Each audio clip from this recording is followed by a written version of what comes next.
अगर आप daily ginger tea consume करना शुरू कर दें तो इसके आपकी बॉडी पे क्या क्या पॉजिटिव इम्पैक्ट्स हो सकते हैं, आज इस वीडियो में हम इस बारे में बात करेंगे।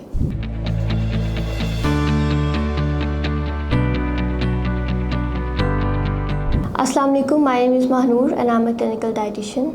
जिंजर के अंदर एक एंटीऑक्सीडेंट मौजूद है जिसको हम जिंजरोल कहते हैं और इसके बहुत से फ़ायदे हैं। इसको एंटी ओबेसिटी भी कहा जाता है, इसको एंटीऑक्सीडेंट भी कहा जाता है, एंटी इन्फ्लेमेटरी भी कहा जाता है, एंटी कैंसर भी कहा जाता है, क्योंकि ये एंटीऑक्सीडेंट जो जिंजर में मौजूद है ये आपकी बॉडी में इन्फ्लेमेशन को कम करते हैं, आपकी बॉडी में जितने टॉक्सिन्स हैं उनको रिमूव करते हैं और जितने जो रिएक्टिव स्पीशीज़ हैं, जो आपकी बॉडी में वेस्ट बनता है, नॉर्मल जो मेटाबॉलिक प्रोसेस होता है उससे प्रोड्यूस होने वाला वेस्ट ही उसको डिटॉक्स करता है, आपकी बॉडी से रिमूव करने में हेल्प करता है, जिससे कैंसर का रिस्क कम होता है, जिससे आपकी वेट मैनेजमेंट बेहतर हो जाती है, जिससे और भी बाकी फ़ायदे मिलते हैं। सबसे पहले तो जो इसको यूज़ किया जाता है वो स्टमक इश्यूज़ के लिए, जिन लोगों को ब्लोटिंग बहुत रहती है, एसिडिटी रहती है, नौजिया रहता है,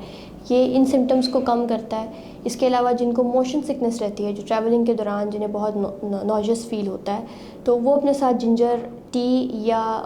जिंजर कैप्सूल्स या उसके जो कैंडीज़ हैं वो अगर साथ लेके ट्रैवल करें तो ये काफ़ी हेल्पफुल साबित होती हैं।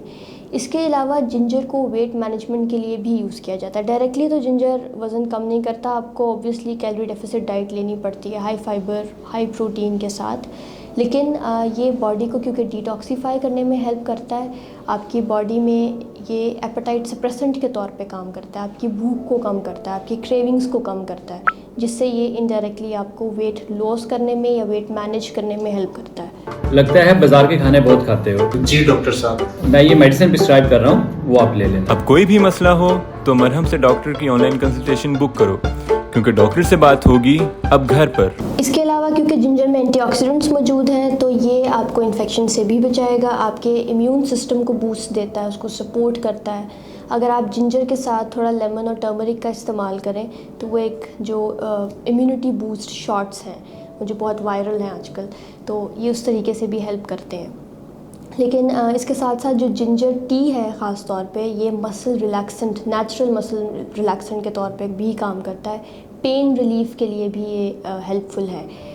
स्पेशली जो PMS सिम्टम्स हैं या जिन फीमेल्स को बहुत सवेयर मेंस्ट्रुअल पेन्स होती हैं, जिंजर टी भी पेन रिलीफ में हेल्प करता है। इसके अलावा स्किन, हेयर, नेल्स की बात की जाए तो जिंजर टी में मौजूद एंटीऑक्सीडेंट्स एक्ने को रिड्यूस करने में हेल्प करते हैं, स्किन को ब्राइटन करने में हेल्प करते हैं। इसके अलावा आपके जो डैंड्रफ के इश्यूज़ हैं, स्कैल्प डैंड्रफ के इश्यूज़, ये उनको रिजॉल्व करने में हेल्प करता है। आपके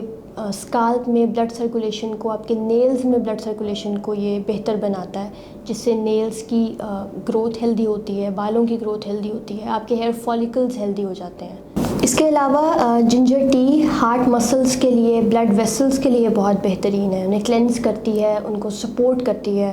वेसल्स की हेल्थ को सपोर्ट करती है। अब किन पेशेंट्स को जिंजर का इस्तेमाल या जिंजर टी का इस्तेमाल नहीं करना चाहिए, ख़ास तौर पे जो डायबिटिक पेशेंट्स हैं, अगर वो अपने प्रॉपर कंसल्ट करके अपने HbA1c लेवल्स और अपने डेली रूटीन को डिस्कस करके ऐड करना चाहते हैं तो वो कर सकते हैं, लेकिन उसके लिए कंसल्टेशन ज़रूरी है क्योंकि जिंजर टी एकदम से आपके शुगर लेवल्स को ड्रॉप कर सकती है। इसके अलावा जिन लोगों को एसिड रिफ्लक्स का इशू रहता है या जिन लोगों को स्टमक अल्सर्स रहते हैं उनके लिए जिंजर सूटेबल नहीं है, ये इन मसाइल को मज़ीद वर्स कर सकता है। अगर इस वीडियो से रिलेटेड आपका कोई भी सवाल है तो आप कमेंट सेक्शन में पूछ सकते हैं या इसके अलावा आप मरहम के ऐप के थ्रू मेरे साथ अपनी कंसल्टेशन बुक करवा सकते हैं।